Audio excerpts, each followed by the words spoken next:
The Elman Peace and Human Rights Center is a national human rights organization founded in 1990. The organization is named after its founder, Elman Ali Ahmed, who was killed in 1996 for his relentless and unwavering duty for the Somali people.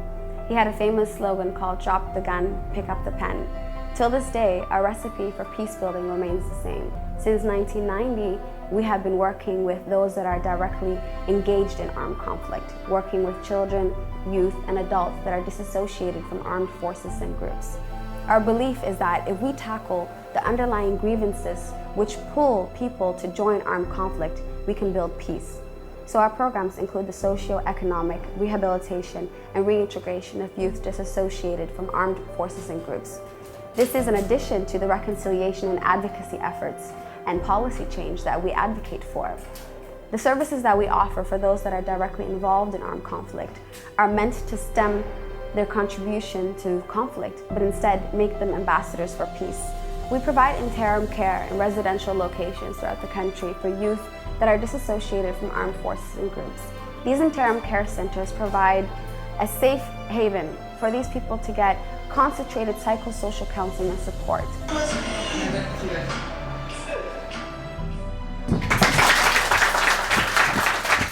Elman Peace jalka laga soo galo ama baalkii goobta waxbarashada la soo galo nin walba arday oo la joogo la mid yahay arday waa arday nin dheerna ma jiro hadda waxaan la joogno hay'adna maahan dawladna maahan waxaan la joogno waa dad sida waalidiinteen oo kale guriga waxa ugu dhaqanaa sida waalidiinteen oo kale sida qofka guriga asaga uu leeyahay kale maxbuus ma nihin xornimo haysanaa waxaan barnaa adiga meesh markii aniga liigu soo waday waxaan u maleeyay inay leegeenayo madaxtooyo la dhahayo Qoriga lagu siinaa dagaal galay tababar lagu geeyay ama xaraka la hadii ka cusub ninkii oo dad waxa jir guriyada amni ku haysan مثلا انت كفرح حسن ولا شيء ولا شيء حق تنتنا الف يعني تنا ادي ادو فرح سنه واحنا مقن ملها وعنا وعبنا وحبرنا وكدعنا. We provide them with vocational skills training, ensuring that they have profitable and marketable skills to enter the workforce with. We provide them with psychosocial counseling, therapy, and support to ensure that they overcome the trauma that they themselves have also been victims of. yar saaxiibkiya oo markii aan meesha isla tagnay macnaha xabad ku dhacday markii xabad ku dhacday yarkii waa la duugay aniga kabala'aan ay yeeshay waxa igu taariikh madeen markii aanu xagga ka soo laabanay saaxiibkii aniga soo kala harnay kabiisi kaliya ala soo laabtay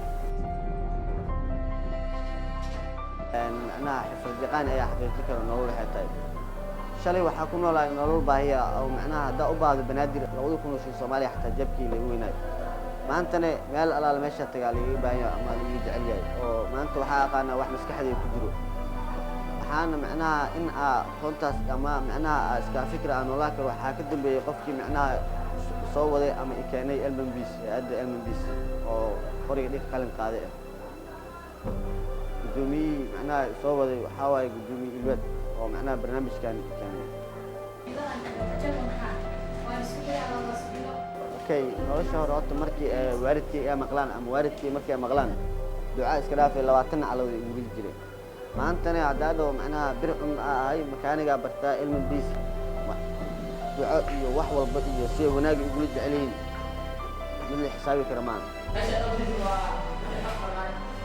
We provide them with education. This includes literacy, numeracy, entrepreneurship, professional skills development, and life skills.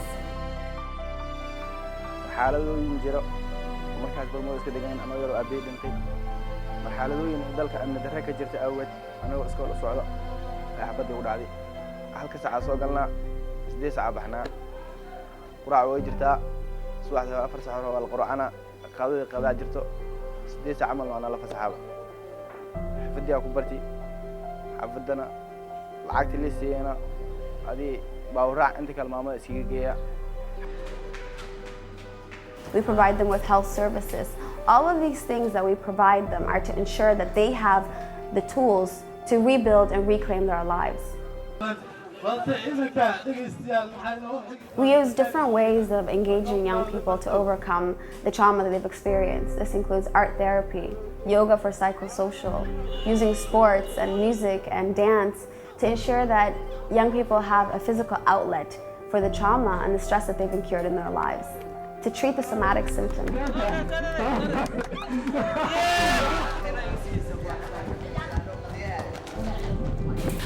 hadda aniga anoo yar go'aan aan qaataan waa inaan fuliyo oo banooni dheelo oo aan buuxiyo sida adiga miisi oo kale Spain aan u dheelo Ingiriiskana Chelsea aan u dheelo laakiinse waxay u baahan tahay wax walba jiraan jar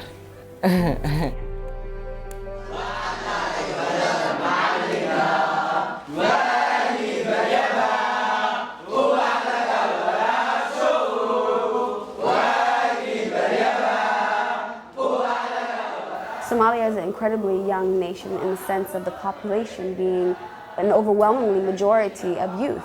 70% of the population are under the age of 30. This means that if we want to ensure that Somalia thrives once more, we have to invest in the youth.